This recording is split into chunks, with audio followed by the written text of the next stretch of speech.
하나님 말씀 보시겠습니다. 우리가 함께 은혜 나눌 하나님 말씀은 에베소서 1장 1절 말씀입니다. 함께 우리가 은혜 나눌 하나님 말씀은 에베소서 1장 1절 말씀.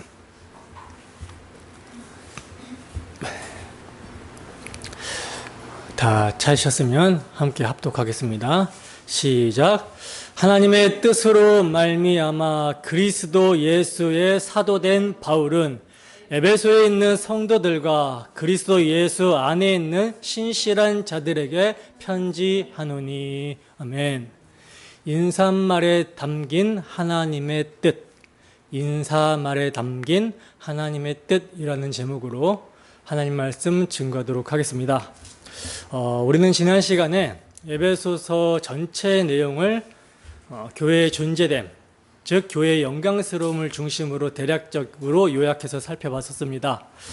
잠깐 내용을 상기시켜드리면 교회는 하나님이 임재하시는 처소, 성전인데 이것은 비인격적인 어떤 건물의 개념이 아니라 하나님과 교제할 수 있는 인격적인 존재, 예수를 믿는 성도 한 사람 한 사람이 성전이고 이들의 모임이 성전이다라고 말씀을 드렸고요. 그리고 이 성전된 교회가 지극히 영광스러울 수 있는 것은 삼위 하나님께서 행해 주신 일로 말미암아 교회가 교회되기 때문이다. 교회의 건설이 이루어졌기 때문이다라고 말씀을 드렸습니다.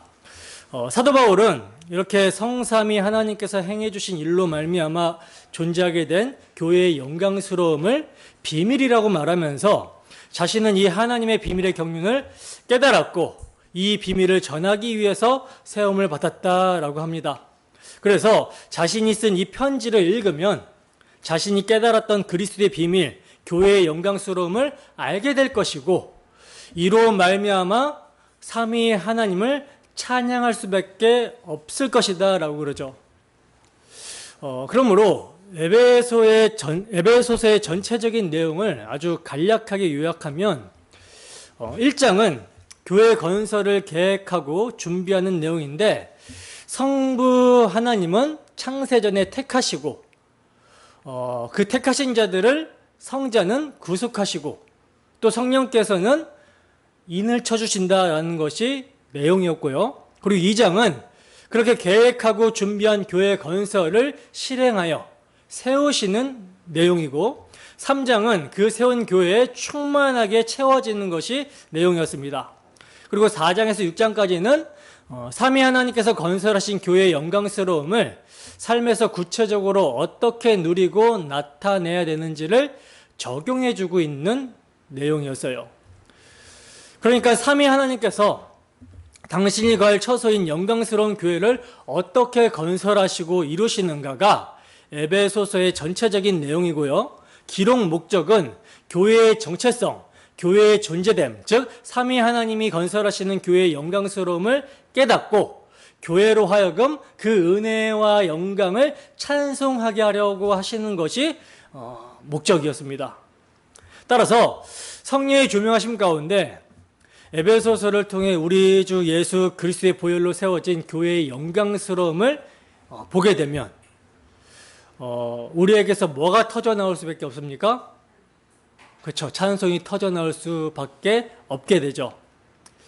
반역한 티끌에 불과한 우리가 뭐라고 이렇게 아들의 십자가 대속의 피로 구원하여 영광스러운 교회로 세우시고 그 피의 능력으로 티나 주름 잡힌 것 없이 거룩하고 흠이 없게 하시는지 참으로 찬송이 터져 나올 수밖에 없는 것입니다.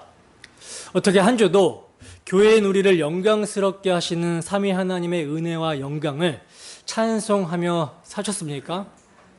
그 삼위 하나님께서 행해 주신 일로 말미암아 우리가 어떻게 영광스러워졌는지를 깨닫게 되었을 때 정말 우리 마음에서 찬송이 우러나오고 터져 나오셨습니까?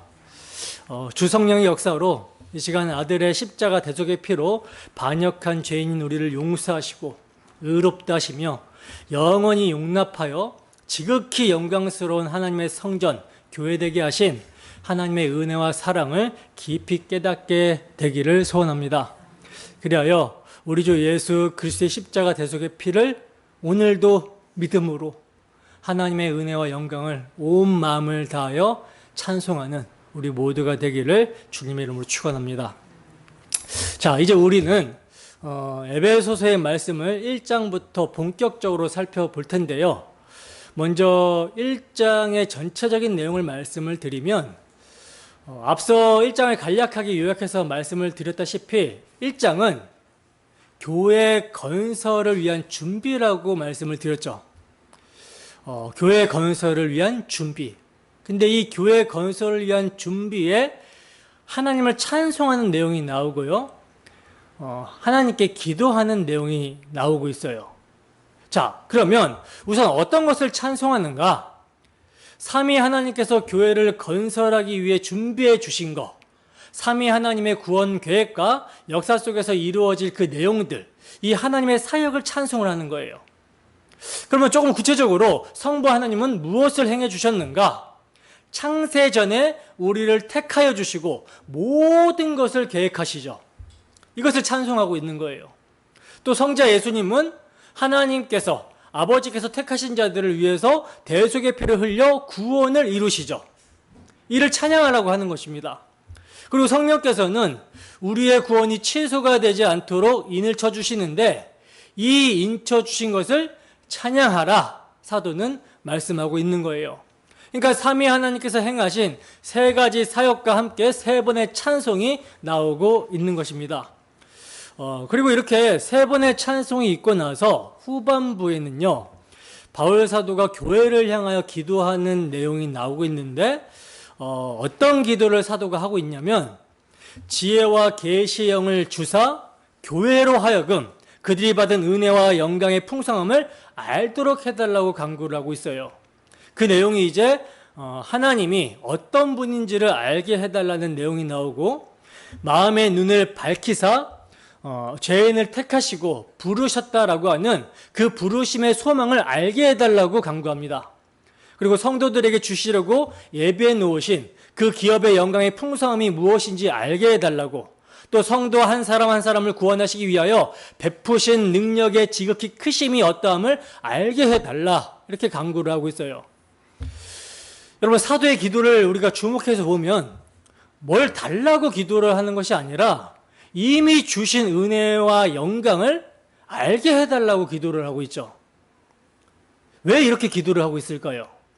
왜냐하면 교회가 정말 자신들이 받은 은혜와 영광을 알게만 한다면 어떠한 형편이든지 상관없이 하나님의 충만함으로 충만하여 자족하여 그 삼위 하나님의 영광스러움을 나타내며 든든히 서갈 수 있기 때문에 사도는 이 점을 기도하고 있는 것입니다. 여러분, 우리가 이러한 기도를 해야 되는 것이죠. 우리 개개인이 우리에게 주어진 이 은혜와 영광의 풍성함을 안다면, 조국 교회가 교회에게 주어진 이 놀라운 은혜와 영광스러움을 알게 된다면 대한민국은 교회를 통해 하나님의 영광을 보게 되어 있습니다. 여러분, 교회에게 주어진 하나님의 은혜와 영광을 알게 되면, 그 지극히 풍성함을 알게 되면 이를 알게 된 자는 잠잠할 수가 없어요.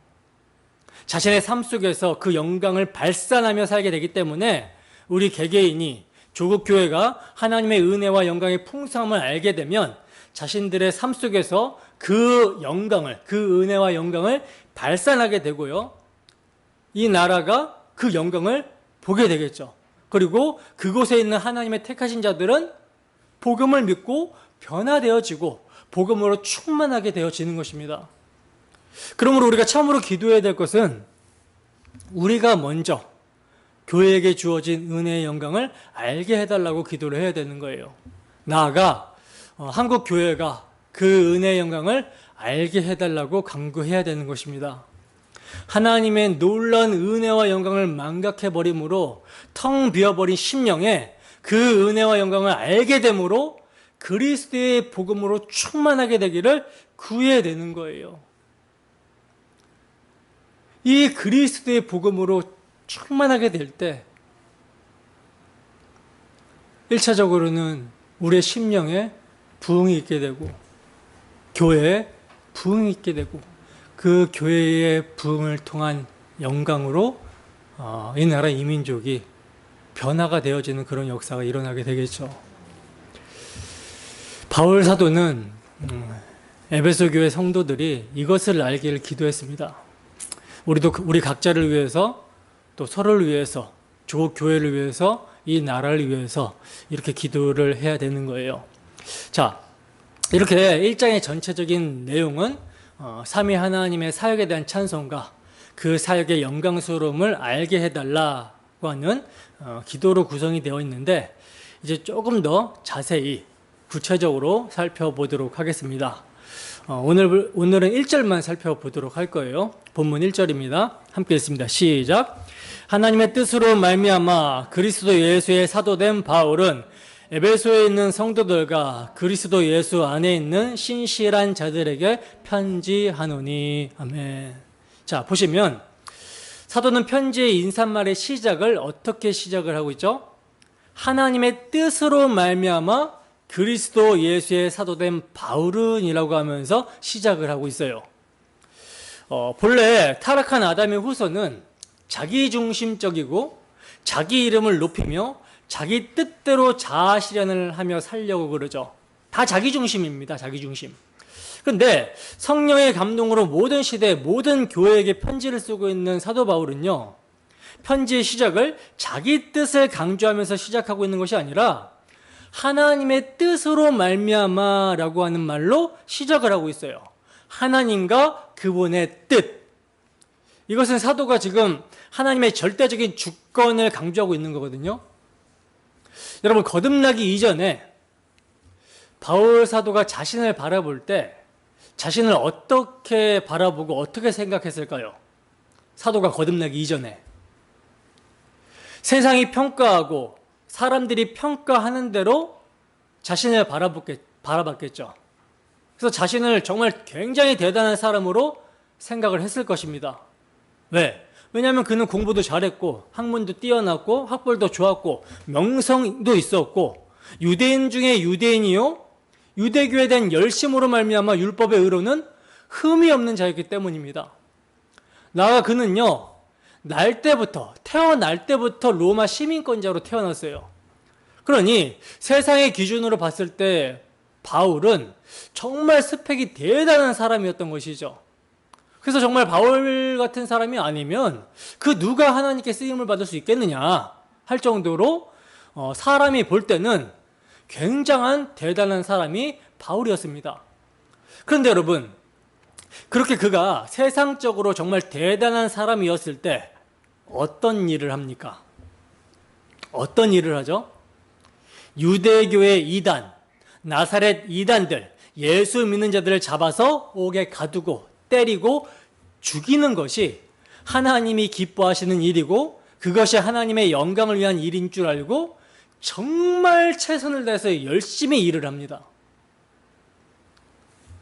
그러나 세상적으로 대단한 사람이라고 평가를 받았을 때 이러한 바울이 했던 일이 하나님 편에서 보면 어떤 일이에요? 칭찬받을 만한 일이 아니라 영광스러운 일이 아니라 하나님을 대적하고 하나님의 교회를 박해하는 일이었던 것이죠.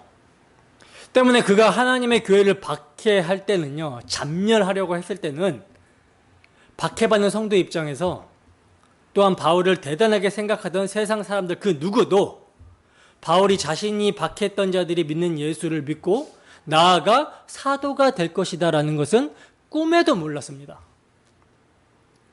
따라서 이러한 인간 중심의 사고로 보면 바울은 예수를 믿을 자격이 있는 사람이에요, 없는 사람이에요? 예수를 믿을 수 있는 자격이 없는 사람이고 사도는 뭐 더더욱 자격이 없는 사람인 것이죠. 왜냐하면 그는 하나님의 교회를 비방하고 박해하고 폭행하는 자였기 때문에 이건 사람의 기준으로 보면 도무지 자격이 없는 자인 것입니다. 그런데 이러한 바울이 지금 편지의 인사말, 에베소 교회에 보낸 편지의 인사말에 자신을 어떻게 소개를 하고 있어요? 사도라고 소개를 하고 있어요. 이것은 자신을 높이기 위한 것이 아니라 자신은 정말 자격이 없는 자인데 자신은 성도라고 불릴 그런 자격도 없는 자여서 성도 중에 지극히 작은 자이고 더 나아가 심지어 죄인 중에 내가 개수이며 하나님의 교회를 박해하던 자인데 그래서 내가 내 자신을 봐도 정말 성도의 자격도 없고 사도 될 자격은 더더욱 없는 자인데 근데 이러한 나를 하나님께서 주권적인 뜻으로 당신의 주권적인 뜻으로 부르셨고 사도로 세워주셨다라는 것을 말씀하고 있는 거예요. 사람이 봤을 때는 자격이 없고 내가 나를 봐도 자격이 없는 죄인 중에 개수지만 하나님의 주권적인 뜻으로 말미암아 나 같은 죄인도 악인도 부족한 자도 구원을 받았고 사도로 부르심을 입었다. 그래서 내가 자격이 없지만 하나님의 주권과 은혜 때문에 여러분들에게 이렇게 편지를 쓰고 있습니다. 그래서 이렇게 시작을 하고 있는 거예요. 그러니까 하나님의 중심으로 보면 죄인을 의롭다 하시는 하나님의 중심, 그리고 죽은 자를 살리시는 하나님의 중심, 흑암의 나라에서 사랑의 아들의 나라로 옮겨주신 하나님 중심으로 보면 교회를 잔멸하려고 했던 하나님께 대항하고 맞섰던 그런 바울에게도 소망이 있는 것이고 또한 우리들에게도 소망이 있는 것입니다. 마찬가지로 신학도 성경도 하나님 중심으로 신학하고 하나님 중심으로 해석을 하게 되면 소망이 있어요. 그러나 인본주의적인 신학, 인본주의적인 성경 해석은 절망적일 수밖에 없습니다. 왜냐하면 인본주의 신학은 나 중심으로 나를 보게 하면서 너는 할 수 있어, 너는 할 수 있다 이렇게 부추기는데 그러나 참으로 정말 성령의 조명하심이 바르게 비춰주게 되면 어떤 모습입니까? 절망할 수밖에 없는 거죠. 나는 그것을 할 수 있는 능력이 없는 거예요. 이미 죄인이거든요. 근데 하나님 중심으로 보면 나는 할 수 없는데 그래서 절망적인데 내가 아닌 누가 하신다라고 그래요? 하나님이 하시겠다라고 그래요. 그러니까 나는 부족하고 마른 막대기 같지만 하나님 손에 들리면 하나님이 행하시는 일에 내가 들리면 모세의 지팡이가 된다라는 거죠. 애굽의 바로의 권세를 박살내고 출애굽을 이루게 하고 홍해를 가르고 반석에서 물을 내는 모세의 지팡이가 되는 것입니다.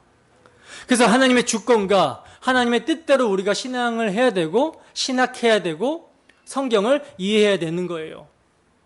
자, 이렇게 바울은 자신이 하나님의 뜻으로 말미암아 사도로 세우심을 받았다라고 하는데 그러면 누구의 사도이며 누구를 위한 사도인가?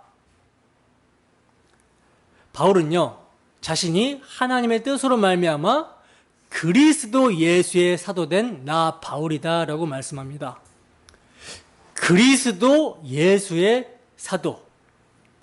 그러니까 하나님의 주권적인 뜻으로 사도가 되었는데 어떤 사도냐면 그리스도 예수의 사도, 그리스도 예수를 위한 사도가 되었다라는 거예요.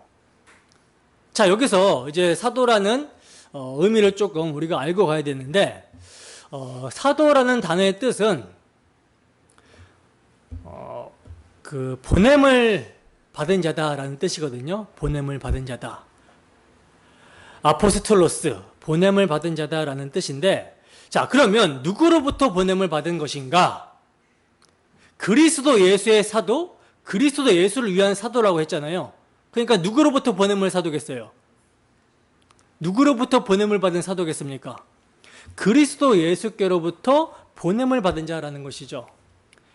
그러니까 사도는 그리스도께서 보내지 않고 내가 스스로 왔다라고 하면 사도예요, 아니에요? 사도일 수 없는 거예요. 예수 그리스도께 속한 자이고 그리스도께 직접 가르침을 받고 그리스도께서 파송해 주신 그 사람이 사도입니다. 사도. 따라서 사도의 특징은 하나님의 뜻으로 말미암아 예수 그리스도께 속하여 그리스도와 함께하며 그분으로부터 직접 계시를 받고 가르침을 받고 보냄을 받은 것이 특징이에요. 바로 이 사도들의 가르침, 이 사도들이 전한 복음의 터 위에 뭐가 세워지는 것입니까? 신약 교회가 세워지는 것입니다. 에베소서 2장 20절입니다. 함께 했습니다. 시작. 너희는 사도들과 선지자들의 터 위에 세우심을 입은 자라. 그리스도 예수께서 친히 모퉁이 돌이 되셨느니라. 아멘. 보세요.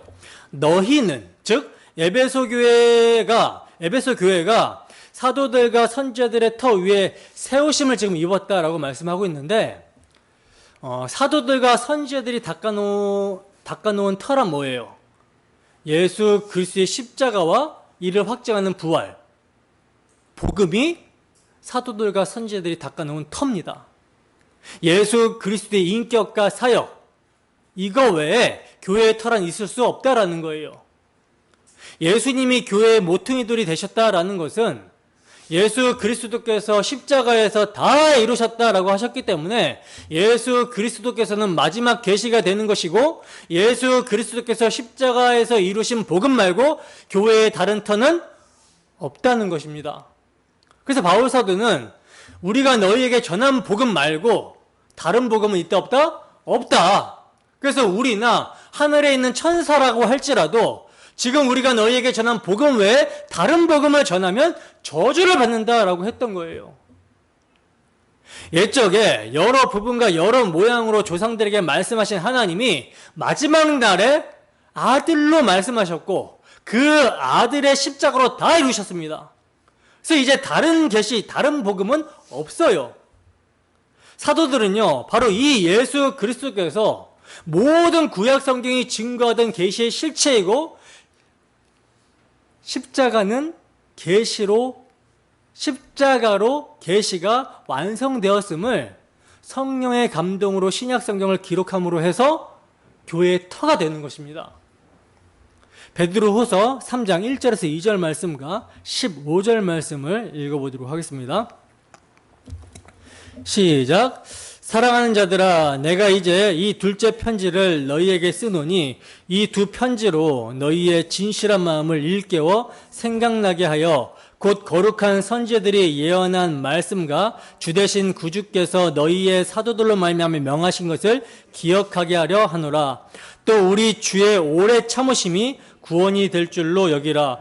우리 사랑하는 형제 바울도 그 받은 지혜대로 너희에게 이같이 썼고. 아멘.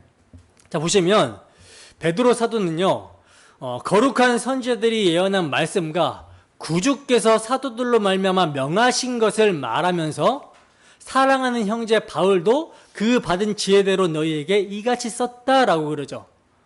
그러니까 베드로 사도는 지금 바울 사도를 예수 그리스도의 계시를 받은 사도로 인정을 하고 있는 거예요. 성경을 기록하는 사도로 인정을 하고 있는 것입니다. 그러므로 성경의 기록이 사도됨의 가장 중요한 특징이라는 것이죠. 제가 이 말씀을 자주 강조하는 것은요, 오늘날 교회의 터를 세웠던 한시적 직분인 사도는 없다라는 것을 말씀을 드리려고 하는 것입니다. 사도들은요, 모든 구약 성경이 증거하고 있는 분이 예수 그리스도시며 그분이 계시의 실체로서 십자가에서 다 이루셨다라는 것을 신약 성경으로 기록을 했어요. 그래서 신약 성경이 정경으로 교회에게 주어지고 나서는 계시가 종결되었습니다. 더 이상 추가될 계시가 없다라는 거예요. 추가될 계시가 있다라고 하면 뭐가 무너지는 거예요? 십자가에서 다 이루셨다라고 하신 복음이 무너지는 거예요. 그러므로 하나님의 뜻은 성경으로 계시가 되었으며 그 성경의 계시는 예수 그리스도의 인격과 사역, 복음입니다. 그러므로 오늘날 무슨 신사도 운동이니 하면서 하나님의 음성을 들었다 하고 무엇을 봤다 하면서 하나님의 뜻이라고 하는 자가 있다면 그것이 과연 성경에 있느냐를 확인해 봐야 되는 것이며, 그 성경에 있는 하나님의 뜻으로 우리 주 예수 그리스도의 복음을 전하고 있느냐, 이것을 보셔야 되는 거예요. 만약에 성경에도 없는 내용을 자신이 어떤 특별한 계시를 받은 것처럼 말하고 또 그런 사람에게서 기적이 나타나고 예언을 하는데 예언은 그대로 일어난다 하더라도 그런 사람의 말을 들어야 됩니까? 안 들어야 됩니까? 듣지 말아야 되는 거예요. 기록된 말씀 외에 우리가 듣거나 믿어야 되는 다른 계시는 없습니다. 그리고 그 기록된 말씀 또한 인간의 자의적 해석이 아니라 성경에서 성경으로 해석을 해서 십자가에서 다 이루셨다 하신 계시의 실체이신 예수 그리스도의 복음으로 해석되어지는 그런 말씀만 받아야 되는 거예요. 그러니까 기록된 성경이라고 해서도 그 성경을 한 구절 가지고 자기 말 해버린다면, 자의적 해석을 해버린다면 이것을 받으면 안 된다는 거죠. 이 기록된 성경이 성경을 주신 목적대로 예수 그리스도의 인격과 사역, 복음을 이제 복음으로 해석해서 전할 때 그 말씀만 우리는 받아야 되는 거예요. 오늘날 우리에게 유일한 기준은 기록된 말씀과 그 말씀이 증거하는 예수 그리스도의 십자가 복음입니다. 그래서 진리와 비진리를 이것을 통해서 우리가 분별을 할 수 있는 거예요. 기록된 말씀과 상관없고 복음 진리와 상관없는 성령 운동이요, 오늘날 교회에 얼마나 큰 해악을 미쳤는지 모릅니다. 오늘날에도 봤다 들었다 신비한 현상을 따라가는 사람이 부수기지로 많아요. 그러나 성경은 신비주의를 추구하고 자신의 경험을 끝까지 놓지 않고 따라가는 자를 진리의 사랑을 받지 못하고 그들이 예수 그리스도의 십자가를 얼마나 미워하고 있는지를 스스로 증명하고 있는 것이다 라고 말을 합니다. 그러니까 스스로 자신을 사도라고 하는 사람, 또 그런 사람의 말을 들어야 됩니까? 듣지 말아야 됩니까? 듣지 않아야 된다라는 거죠. 여러분, 오늘날에는요 사도의 직분이 없어요. 그럼 목사는 뭐 하는 직분인가? 목사는 사도가 아닙니다. 고인이 되신 박윤선 목사님은 갈라디아 주석에서 이렇게 말을 했어요. 현대의 목사들은 하나님이 직접 세우신 종이 아니고 교회가 세운 교역자들이며 사도들의 가르침, 사도들이 전도한 내용, 복음을 그대로 전달하는 자다. 이렇게 정의를 했어요. 너무나 정확하게 말씀을 해주시고 있는 것이죠.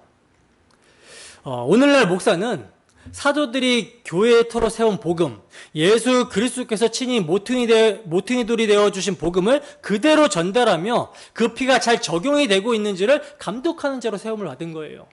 따라서 목사는 이 복음이 모든 믿는 자들에게 구원을 주시는 하나님의 능력임을 믿고 성령의 역사를 기대하며 그저 전달하면 되는 것입니다. 그분을 가리키면 되는 거예요. 그분과 그분의 사역을 가리키면 되는 거예요. 그러므로 사도는 신약 교회의 터, 예수 그리스도의 복음을 세우기 위한 한시적인 직분이었으며 오늘날에는 사도가 있다 없다? 사도 직분이 없습니다.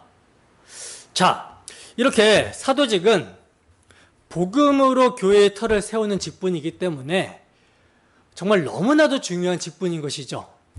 그래서 인간적으로 볼 때 바울은 사도는커녕 예수 믿는 것조차도 용납하기 힘들어요.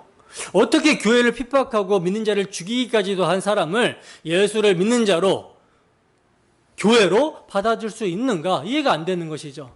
그러나 그렇게 예수 믿을 자격조차 없는 자가 부르심을 받아서 예수를 믿게 되고 또 교회의 틀을 세우기 위해 구약 계시의 실체며 마지막 계시가 되시는 예수 그리스도의 복음을 전하는 자로 보냄을 받게 된 것은 하나님의 주권적인 뜻으로 되었다라는 거예요.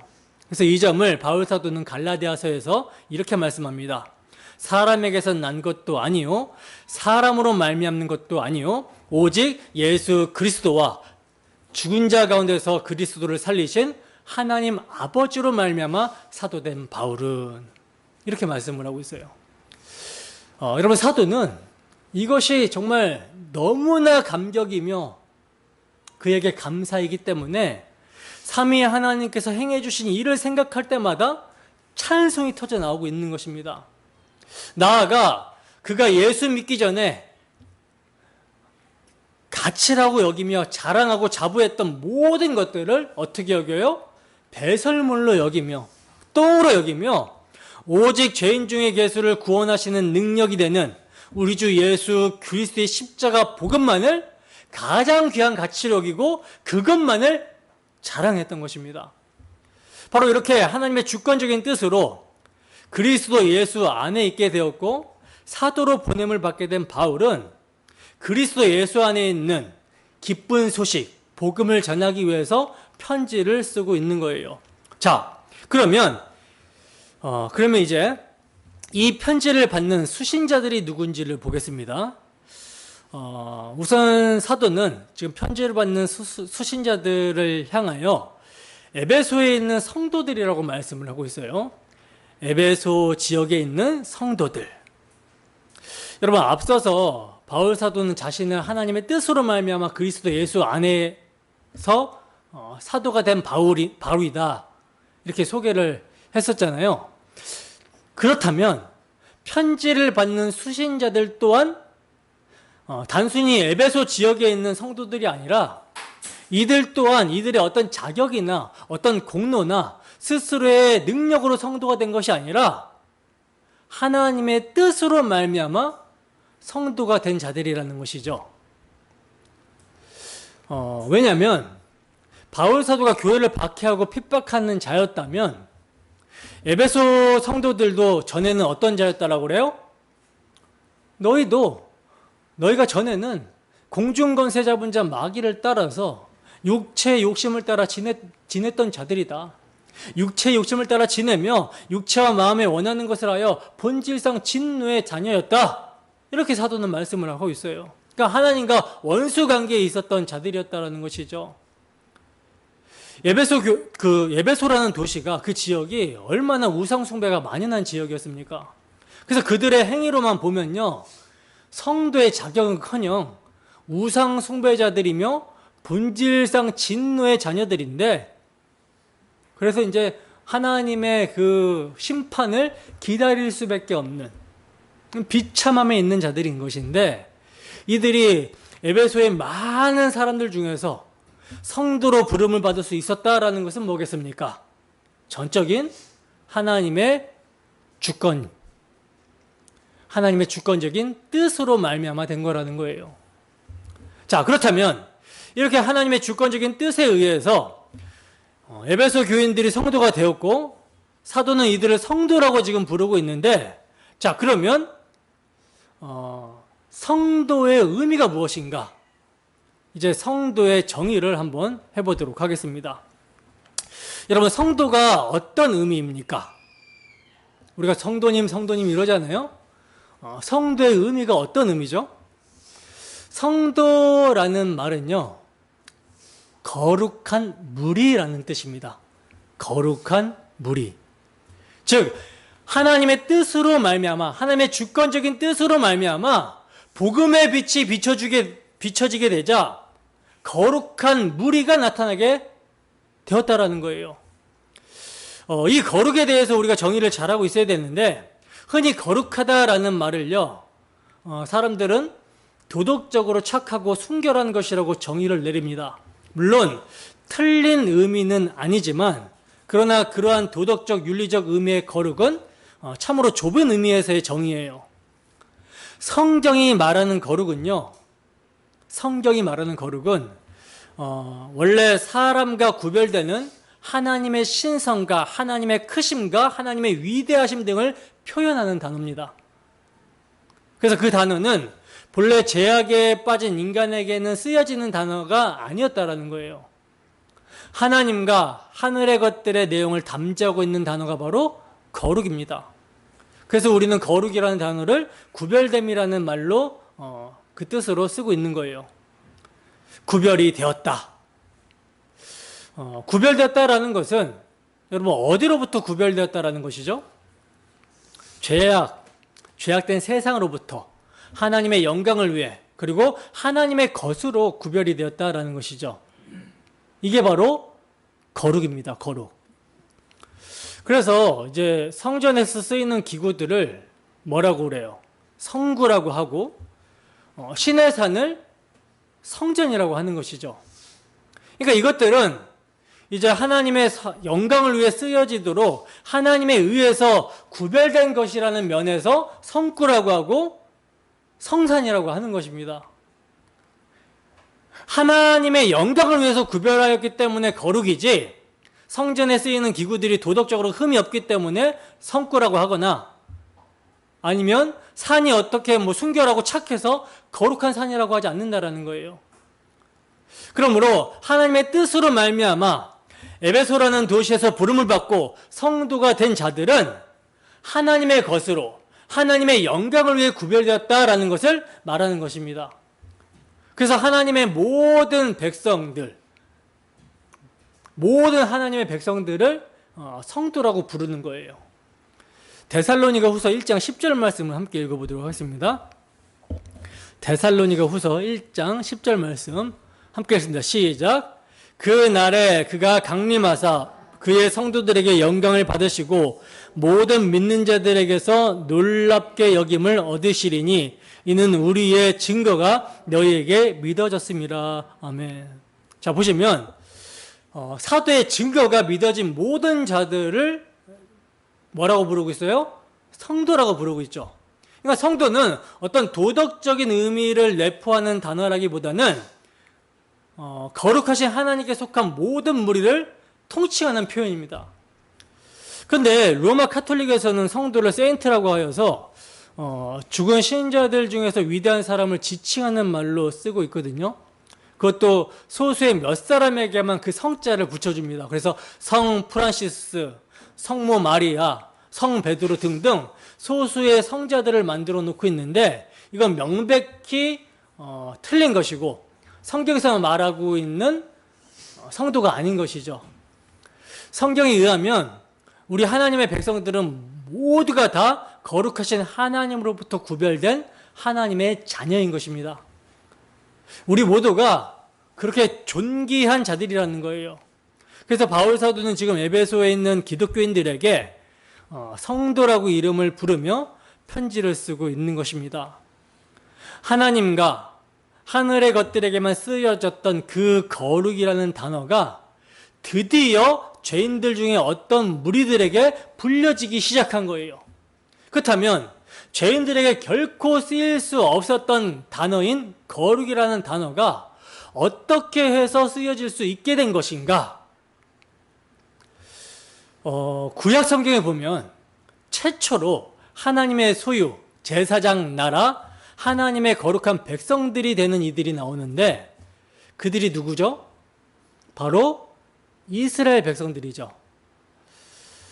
그 이스라엘은 본래 세상을 상징하는 애굽이라는 나라에서 마귀를 상징하는 바로의 종살이를 하고 있는 자들이었거든요.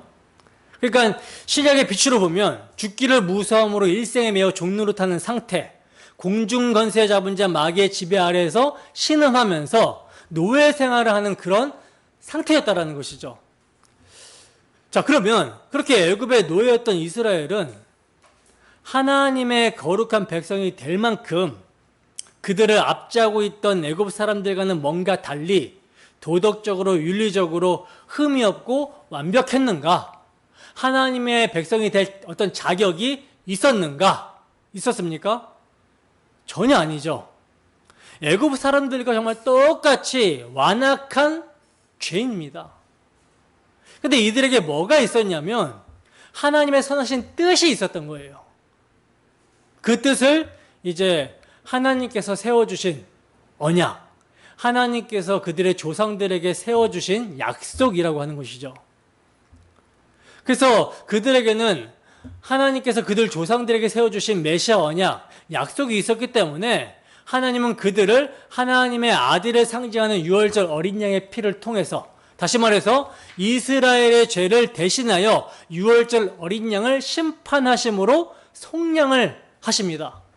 그래서 마지막 장제의 죽음 재앙에서 유월절 어린 양의 피를 믿음으로 그 피를 문인방과 문지방에 바른 자는 이미 심판이 임한 집으로 간주하고 죽음의 사자가 넘어갔어요.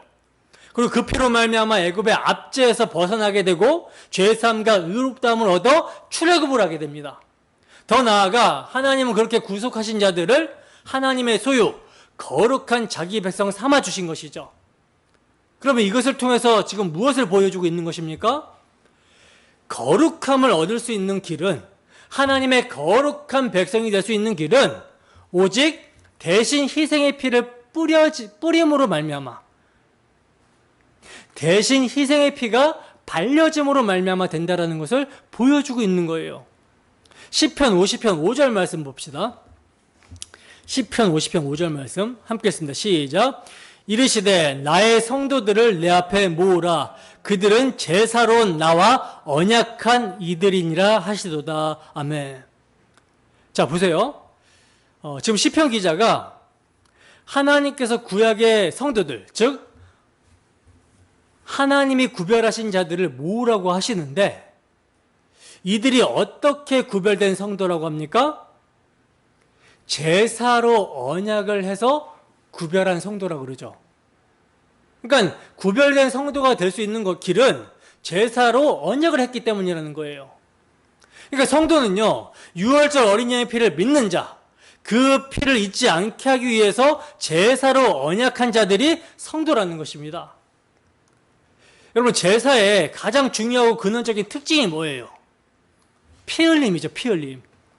피 흘림 없이는 사함이 없기 때문에 죄인을 대신하여 피 흘리는 제사를 통해서 죄인인 이스라엘 백성들이 하나님의 거룩한 백성, 언약 백성으로 구별이 되는 거예요. 근데 아시다시피 구약의 짐승의 피는 모형과 그림자죠. 따라서 대신 피 흘리는 실체, 언약의 완성자가 오셔야만 그들이 참으로 하나님의 성도가 될 수 있는 것입니다. 그렇기 때문에 출애굽한 이스라엘 백성들이 거룩한 백성이 되려면 늘 뭐 해야 되는 거예요? 어린 양의 피 아래 머물러 있으면서 믿음으로 오실 메시아를 대망하며 제사를 드려야 했던 거예요. 그런데 이들이 이렇게 믿음으로 실체를 바라보며 제사를 드리는 삶을 살아갑니까? 그렇게 살지를 않죠. 그렇게 살지 않고 메시아 언약을 버리고 자기 행위를 의지하여 살아갔다라는 것이 구약이 증거하는 이스라엘의 역사잖아요. 그래서 심판으로 끝나고 있잖아요. 그죠? 이건 뭘 보여주고 있는 거예요? 인간의 전적 타락과 전적 부패, 율법 아래 매인받은 인간들의 모습을 보여주고 있는 거죠.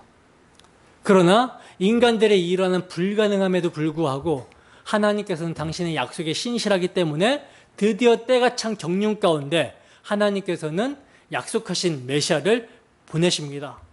그 메시아를 요한복음 1장 29절에서 세례 요한이 가리키면서 뭐라고 하냐면, 보라, 세상 죄를 지고 가는 하나님의 어린 양이다 라고 증거를 하고 있어요.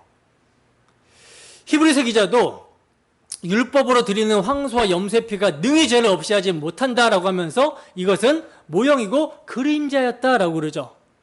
그러므로 율법을 따라 드리는 번제와 속죄제를 하나님께서 기뻐하시지 않으시고 두루마리 책에 기록된 것과 같이 한 몸을 예비하셨다라고 하는데, 그 한 몸으로 예비된 분이 누구냐면 예수 그리스도시다라고 증거를 하고 있어요.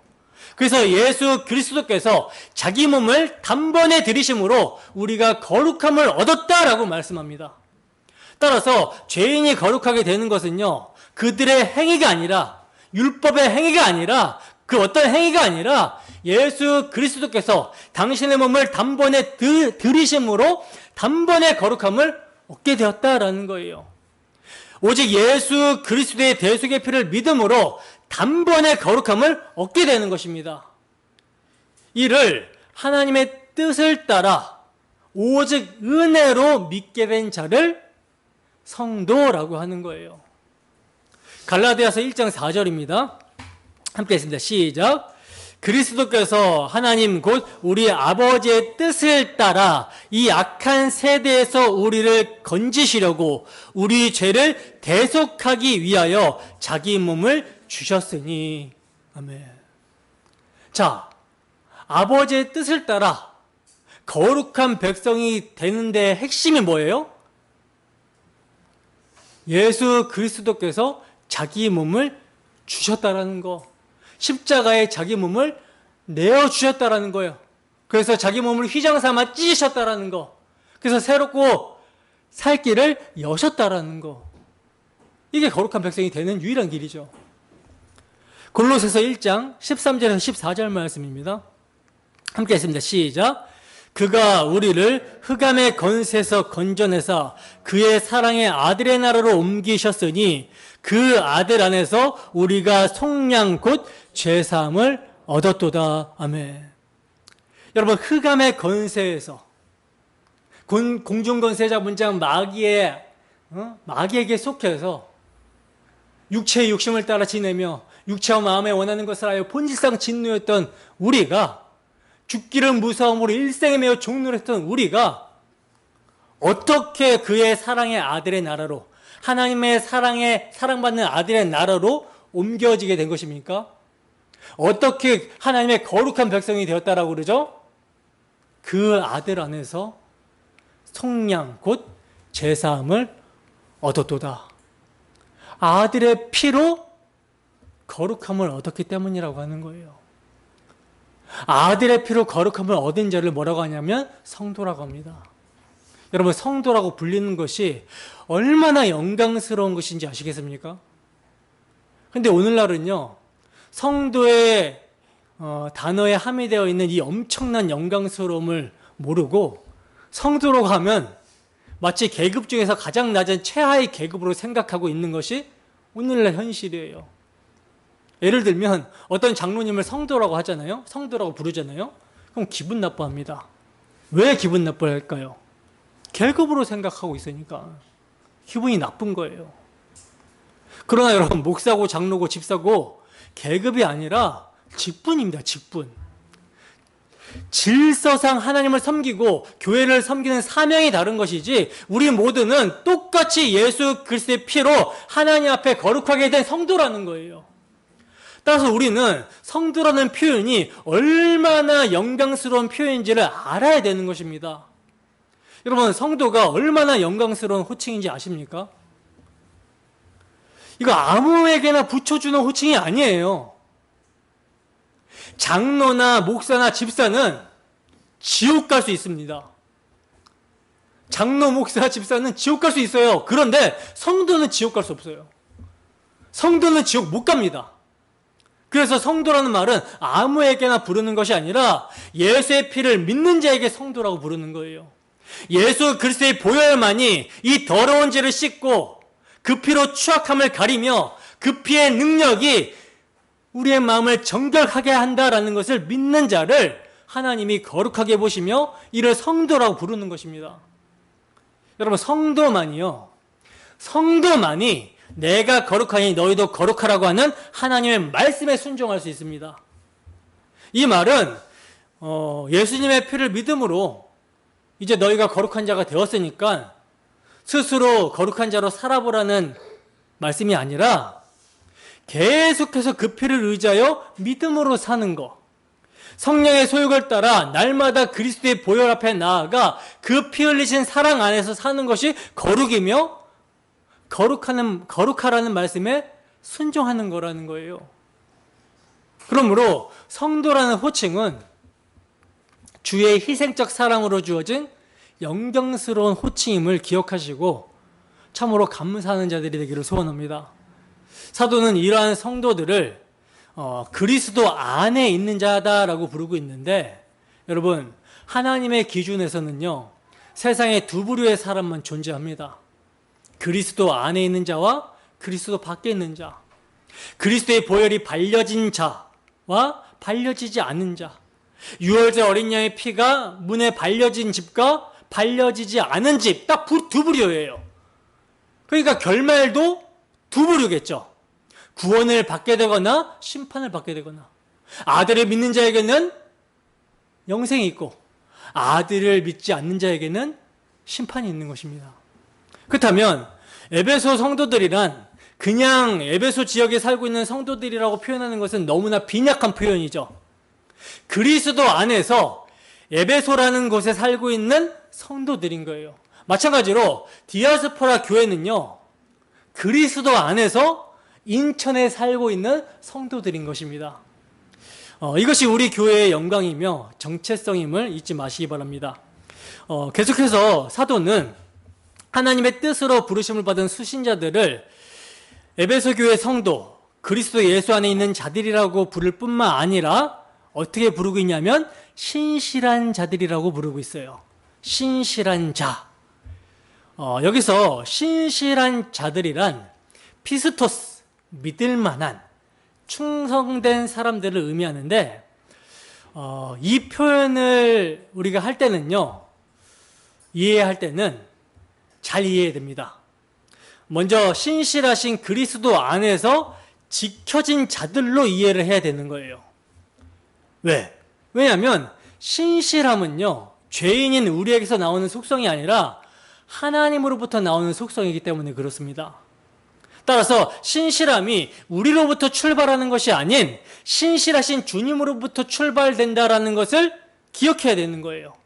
그래야 끝까지 신실할 수 있고 자고하지 않을 수가 있습니다. 자신의 연약함과 신실하지 못한 것을 참으로 아는 자가 신실하신 주님께 자신을 의탁할 수 있으며 그 신실하신 주님에 의해서 험한 십자가를 사랑하는 길을 선택하며 가게 되는 거예요. 예수님의 12 제자들, 특히 베드로 사도가 그러했죠. 베드로가 십자가 앞에서 사랑하는 주님을 어떻게 부인합니까? 내가 죽을지언정 주님을 배신하지 않겠다라고 하는 그의 말이 무색할 정도로 정말 자기 목숨이 위험해지는 상황이 오니까 자신이 주님께 했던 그런 맹세, 그런 말은 온데간데 없고 자기 살기 위해서 주님을 저주 맹세하면서 부인합니다. 이런 베드로의 모습이 누구의 모습이에요? 우리의 모습이에요. 내 살기 위해서, 내 즐거움, 내 정욕 때문에, 주님을 선택하면 죽을 것 같은 두려움 때문에 우리는 사랑하는 주님을 배신할 때가 얼마나 많습니까? 그러나 이러한 베드로와 같은 우리 주님께서는 끝까지 사랑하시는 거예요. 죽기까지 사랑하신 그 사랑에서 끊어지지 않는 것입니다. 성령의 역사로 이러한 주님의 끝까지 사랑하심을 알게 될 때, 주님의 신실하신 사랑을 알게 될 때 우리는 그리스도에 대한 신뢰와 충성을 겸비한 성도들로 지어져 가게 되는 거예요. 따라서 에베소 교인들에 대한 호칭은요, 하나님의 선택을 입은 성도일 뿐만 아니라 신실하신 그리스도 안에서 하나님을 향해 신실한 자들이라는 뜻입니다. 그들은 자신의 연약함을 인정하고 주님의 십자가 사랑, 십자가 대속의 피를 신뢰하였기 때문에, 그 끝까지의 사랑을 신뢰하였기 때문에 그 복음을 최고의 가치로 두고 충성할 수 있었던 거예요. 여러분, 에베소 성도들이 살던 곳은 우상 숭배로 인하여 많은 이익을 보던 자들이 바울의 전도로 인해 수입의 위협을 받게 되자 군중들을 충동하여 크도다 에베소 사람의 아데미여라고 하면서 소동을 일으켰던 지역입니다. 그러니까 자신의 그 우상 만들어 파는 것에 대한 수입원 때문에 폭동이 일어날 정도로 우상 숭배가 만연한 도시였다라는 거예요. 그러니까 예수를 믿고 전하게 되면, 그런 곳에서 예수를 믿고 전하게 되면 생명의 위협을 느낄 수밖에 없는 그런 도시 속에서 에베소 교회 성도들이 있었다라는 것이죠. 그러나 그런 곳에서 그들이 예수 그리스도를, 십자가에 못 박히신 예수 그리스도를 나의 주, 나의 그리스도로 고백할 수 있었다라는 것은 뭐예요?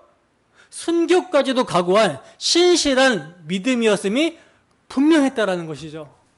그래서 사도는 이것을 회상하면서 에베소에 있는 성도들, 곧 그리스도 예수 안에 신실한 자들에게 편지를 쓰고 있는 것입니다. 그리고 이러한 표현을 사도는 골로새 교인들에게도 편지를 보낼 때 말씀을 하고 있어요. 골로새에 있는 성도들, 곧 그리스도 안에서 신실한 형제들에게 편지하노니 하고 이렇게 편지를 보내고 있습니다. 여러분, 성도들의 궁극적인 목표는 그리스도 안에서 신실한 자들입니다. 오직 그리스도 안에서만 신실할 수 있어요. 초대교회 성도들이 그들이 처한 최악의 상황에서 목숨을 걸고 주 앞에서 신실할 수 있었던 것은요, 그들이 우리보다 의지가 강하기 때문에, 신념이 강한 사람이었기 때문에 그래서 신실할 수 있었던 것이 아닙니다. 그들도 우리처럼 연약했으며 늘 육신의 소욕과 분투하고 싸웠고 때로는 넘어지고 절망하고 고난 앞에서 무너졌던 사람들이에요. 그럼에도 그들이 신실할 수 있었던 것은요, 그들을 신실하게 이끄신 그리스도 안에 그들이 있었기 때문입니다. 다시 말해서 그들은 자신이 연약하면 연약할수록 그들의 상황이, 그들의 환경이 정말 도살당할 양같이 여김을 받는 그런 최악의 상황에서도 자신의 그 연약함과 절망감, 무너짐을 그대로 가지고 있는 모습 그대로 그리스도께 나아갔어요. 그들은 자신들의 모습이 아닌 신실하신 믿음의 주, 온전하게 하시는 이 예수를 바라봤습니다. 그들은 믿음의 주께서 앞에 있는 즐거움을 바라보며 십자가를 참으신 것을 바라봤어요. 즉, 죄와 허물로 죽어있고 공중권세에 잡은 자 마귀의 앞자 아래 신음하며 육체와 마음에 원하는 것을 하여 본질상 진노의 자녀였던 자들이 새 생명 가운데 그 사탄의 압제에서 해방이 되어 하나님의 자녀요, 하나님의 거룩한 기쁨이 되는 그런 즐거움을 바라보며 십자가를 참으사 부끄러움을 개의치 않으셨던 주님을 그들은 바라봤습니다. 자신들과 같은 반역한 죄인을 십자가에 죽기까지 참으시고 끝까지 인내로 사랑해 주신 그리스도를 바라봤어요. 자신의 형편과 처지를 바라보지 않았고 자신의 연약함을 바라보지 않고 원수되고 거역한 죄인을 참아주신, 십자가에 죽기까지 참아주시고 사랑해 주신 그 주님을 바라봤어요. 만물에 찢기만도 못하고 버려지만도 못하고 지옥의 땔감으로 쓰여도 시원치 않는 죄인을 존귀하게 여기시고 끝까지 사랑해 주신 그 십자가를 바라보고 의지했습니다. 그래서 그들은요, 연약함과 무력함과 절망과 한숨과 고난과 환난 중에서도 끝까지 주를 믿는 믿음 안에서, 그리스도 안에서 신실할 수가 있었던 거예요.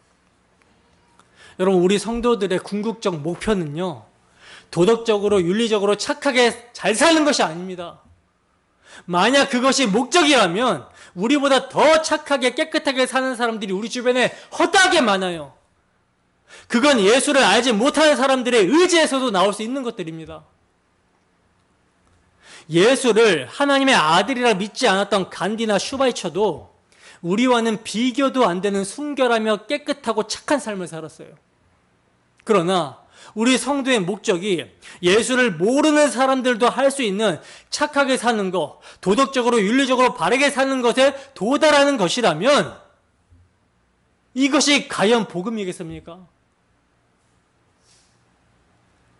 이것은 무거운 짐이 될 수밖에 없어요. 왜냐하면 우리가 성경을 성령에 의해서 똑바로 제대로 조명이 되면 하나님이 요구하시는 기준은 하나님 수준입니다. 근데 우리가 어떻게 하나님 수준의 윤리와 도덕을 행할 수가 있겠어요? 도토리 키재기지. 그러니 늘 무거운 짐을 질 수밖에 없는 것이죠. 이게 어떻게 복음이 될 수 있겠습니까? 성도는요, 예수가 우리의 죄를 대신하여 죽으셨고 우리는 해방되었습니다 라고 하는 복음을, 그리고 그 복음을 완성하신 하나님과 예수 그리스도를 믿는 자들인 것입니다. 그리스도인은요, 선한 사람들이 아니라 예수 그리스도의 신실하심 안에서 그분을 믿는 신실한 사람들이라는 거예요. 이 신실함은 억지로나 타락한 의지로 되어지는 문제가 아니라 복음으로 역사하는 성령의 충만함으로 그리스도의 신실하신 사랑이 그 마음 안에 충만하게 될 때 환경과 여건과 상황을 뛰어넘는 그리스도를 바라보고 의지함으로 그리스도 안에서 그분의 신실함을 나타내는 것을 말하는 것입니다. 바로 그 신실함이 활활 타는 화형대 앞에서도 가해사는 주라고 하는 그 한마디 하는 것조차도 거절하며 그들의 참된 왕 되시는 구원자 되시는 예수를 위해 목숨도 마다하지 않도록 했던 거예요. 그 신실함이 성도 간에는 사랑함으로, 세상 가운데는 빛과 소금 되시는 예수 그리스도를 나타내는 모습으로 그렇게 증거가 되었던 것입니다. 여러분, 오늘 우리에게 이러한 신실함이 있습니까? 예수 믿는 자를 핍박하고 박해한 폭행자인 바울을 부르시고 예수를 믿게 하시며 그리스도 예수의 사도가 되게 하신 것이 주권적인 하나님의 뜻으로 말미암았고, 공중권세 잡은 자 마귀의 통치에 따라 육체와 마음에 원하는 것을 하여 본질상 진노의 자녀였던 우상 숭배자들이 성도로 부르심을 받고 그리스도 안에서 신실한 자로 불려지게 된 것 또한 하나님의 주권적인 뜻으로 말미암아 되었습니다. 자기 목숨의 위협 앞에서 주님을 저주 맹세하며 3번이나 부인한 베드로를, 그 부인한 주님을 위해 거꾸로 십자가를 지고 죽기까지 주님을 사랑하며 따르게 한 신실함이 그를 죽기까지 사랑하신 주님의 신실함이었으며, 초대교회 수많은 성도들이 그 환난과 박해 가운데 도살당할 양같이 여김을 받는 그런 상황에서도 예수님을 부인하지 않고 가이사가 주라는 것을 거부하고 화형대에 순교하기까지 신실했던 것도 그들이 자신을 바라보지 않고 자신과 같은 죄인 중의 괴수를 구원하시기 위해 십자가를 참으신 신실하신 그리스도를 바라보며 그 안에 있었기 때문입니다. 여러분, 우리는요, 미쁨이 없을지라도 오직 주님은 미쁘십니다. 오직 주님은 자기를 부인할 수 없기에 그 주님의 신실함이 십자가로 나타났고, 택하신 자기 백성들을 십자가 안에서 보시며 그 십자가의 그리스도 안에서 신실한 자들로 만들어내시기 때문에, 반드시 만들어내시기 때문에 우리의 현재의 모습만을 볼 때 거룩하지 않고 신실하지 않음에도 이러한 우리를 그리스도 예수 안에서 거룩한 성도요, 그리스도 안에서 신실한 자로 불러주시고 있는 거예요. 하나님은 당신의 주권적인 뜻으로 우리 주 예수 그리스도의 십자가 대속의 피로 말미암아 죄인인 우리, 신실치 못한 우리를 거룩한 성도요 신실한 자로 부르셨습니다. 그 부르심을 듣습니까? 듣는다면 우리가 해야 되는 일은 뭐겠습니까? 찬송이며 아멘하는 일입니다. 오직 우리 주 예수 그리스도 안에서만 하나님의 모든 약속은 예가 되고요, 오직 우리 주 예수 그리스도 안에서만 예수는 우리의 지혜와 의로움과 거룩함과 구원함이 되십니다. 한 주도 우리를 아들 안에서, 우리 주 예수 그리스도 안에서 거룩한 성도요 신실한 자로 부르시는 하나님의 부르심에 감사하며 주 예수의 피를 더욱더 믿고 의지하여 그 안에서 거룩하게 신실하게 살아가는 우리 모두가 되기를 주님 이름으로 축원합니다. 기도하겠습니다.